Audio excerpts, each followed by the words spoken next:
Padio.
Counting down the clock from mission control at T-minus 10 seconds. We're going to hand over now to mission control, and we'll be back after liftoff to take you through the launch milestones.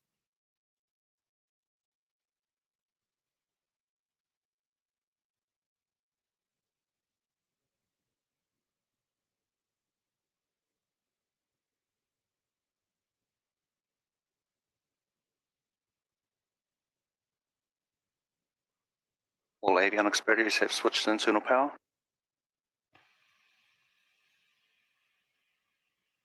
Ground power has been disabled. Vehicle is fully on internal power. STS is enabled for flight.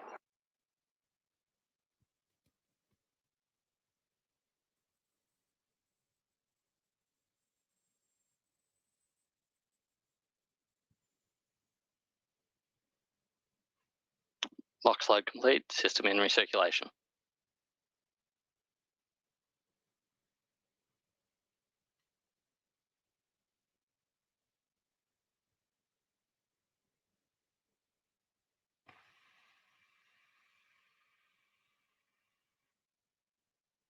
Anti-geysering system disabled.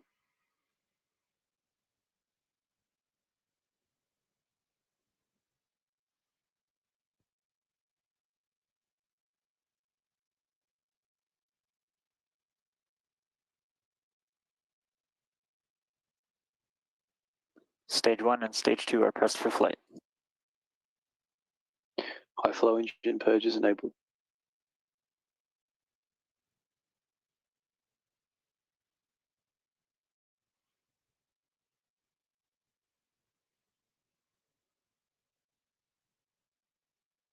Deluge activated.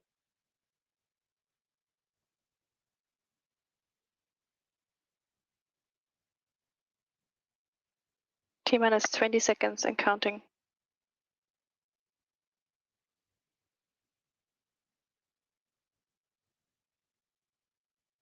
10, 9, 8, 7, 6, 5, 4, 3, 2, 1.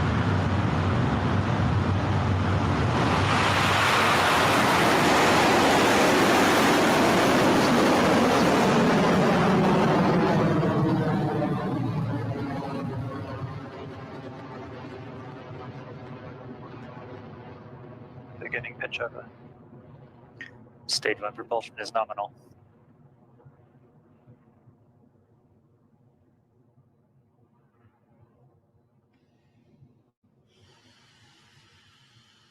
All right, T plus 32 seconds, and our 35th Electron mission is off the pad and on its way to orbit.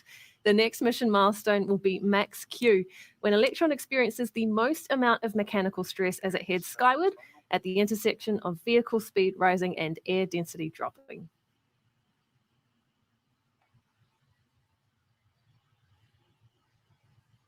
Electron is supersonic.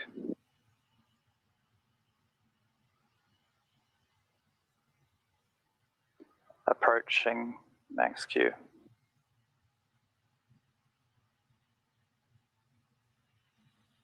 Past max Q.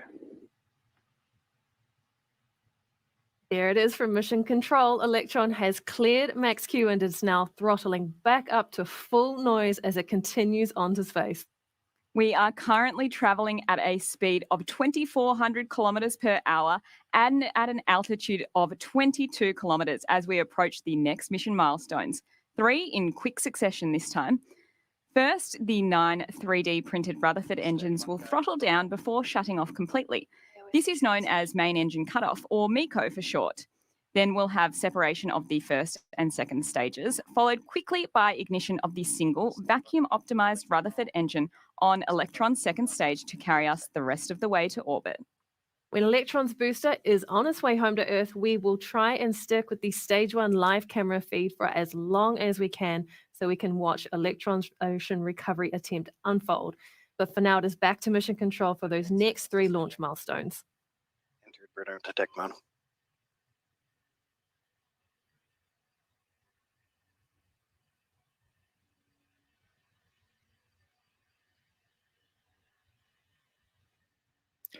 MECO confirmed.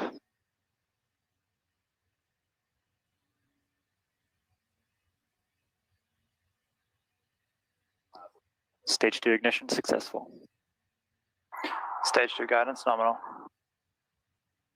Right on cue there with MECO, stage separation and successful. ignition of the Stage 2 Rutherford engine. Next on the checklist is separating the rocket's fairing and jettisoning the nose cone that protects the payloads during flight. This middle of the night launch means it might be too dark to see the separation event on our screen, but keep an eye out anyway as we listen into Mission Control for the call out.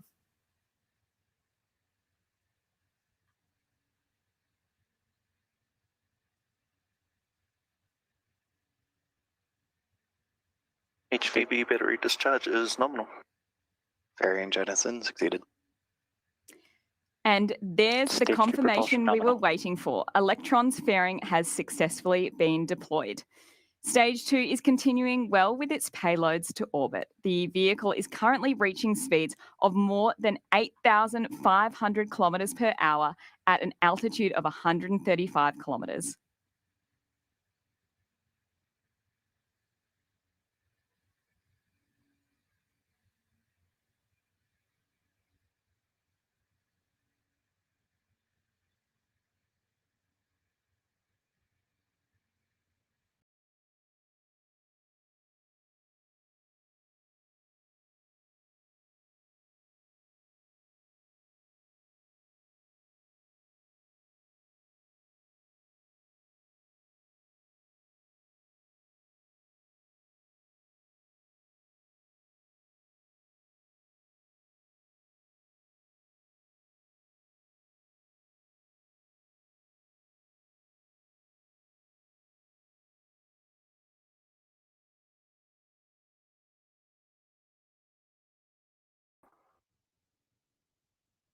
HVB battery discharge nominal, approaching hot swap in roughly 30 seconds.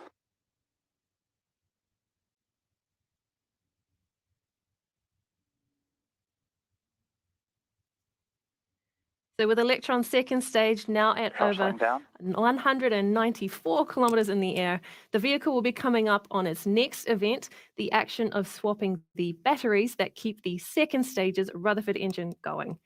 As our 3D printed engines are powered by batteries, by this point in the launch sequence, those batteries are getting low on energy. And as you might have caught on your screen there, they have since dropped off because our engine has switched to the other set on board to keep it going. That's why we call it the battery hot swap.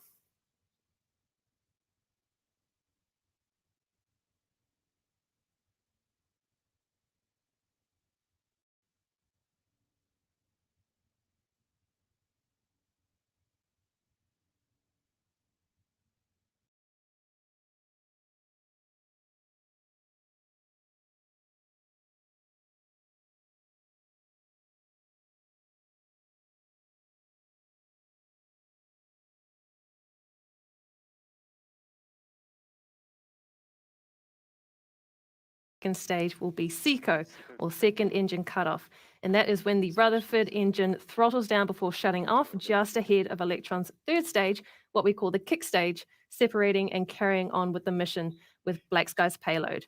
And as you just saw there on the screen, we have had that successful shutdown of that second stage. So it's now onward for our third stage to deploy those satellites to orbit.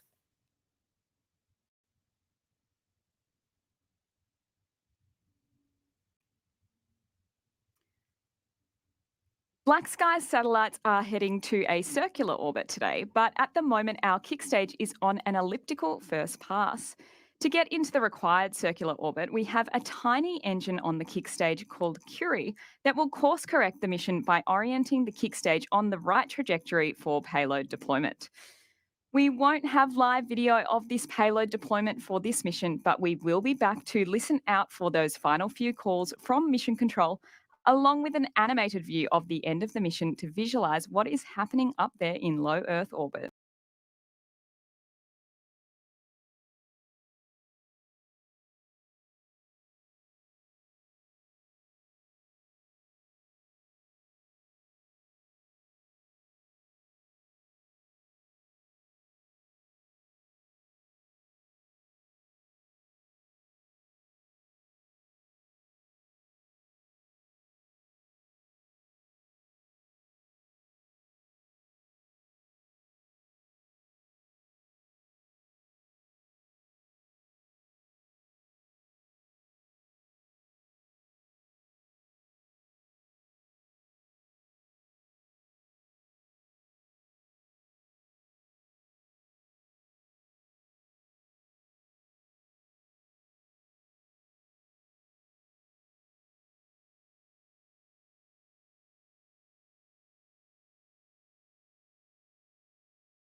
Payload 1 and Global 19 deployed.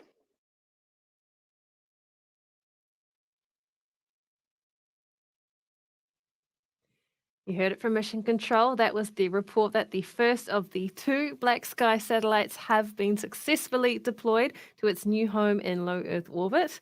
Electron has delivered the majority of Black Sky's constellation to LEO on Electron missions in 2019, actually. So it's great to have another successful deployment on the books again.